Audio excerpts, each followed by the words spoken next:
কেমন আছে বন্ধুরা? ছোটদের পুরাণ কথা চ্যানেলে সকলকে স্বাগত। বন্ধুরা, আগের ভিডিও সূত্র ধরে আজকের কাহিনী। আগের ভিডিওতে আমি বলেছিলাম যে নারদ মুনি এসে পঞ্চ পাণ্ডবকে বললেন যে দ্রৌপদীর সাথে তারা ক্রমান্বয়ে 1 বছর করে স্বামী স্ত্রী হিসাবে সংসার করবে এবং সেই সংসার নির্বাহকালে অন্য কোনো ভাই যদি সেখানে যায় বা একান্তে কথা বলা অবস্থায় তাদের দেখে ফেলে, তাহলে তাকে 12 বছরের জন্য বনবাসে যেতে হবে এবং ব্রহ্মচারী বেশে থাকতে হবে। তো এই নিয়ম মেনে পঞ্চ পাণ্ডব এবং দ্রৌপদী সংসার যাত্রা নির্বাহ করছেন। একদিন অর্জুন বাইরে ঘুরে বেড়াচ্ছেন, এমন সময় কাঁদতে কাঁদতে একজন ব্রাহ্মণ সেখানে এলেন। তিনি এসে অর্জুনকে বললেন যে দুর্বৃত্তরা তার গাভীগুলো চুরি করে নিয়ে যাচ্ছে, তার গোধন রক্ষার জন্য অর্জুনকে এক্ষুনি যেতে হবে। এদিকে অর্জুন জানেন যে অস্ত্রাগারে যুধিষ্ঠির এবং কৃষ্ণা একান্তে কথা বলছেন। তিনি তো অস্ত্র আনতে অস্ত্রাগারে যেতে পারবেন না।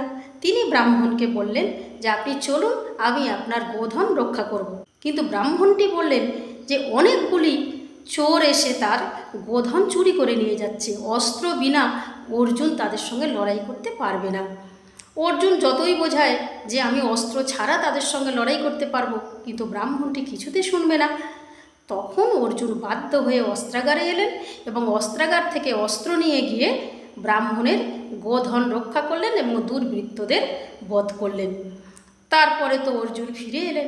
ফিরে এসে তিনি যুধিষ্ঠিরকে বলছেন যে আমাকে অনুমতি দিন, আমি বনবাসে যাব। কিন্তু যুধিষ্ঠির বলছেন যে ভাই, এটা হতে পারে না।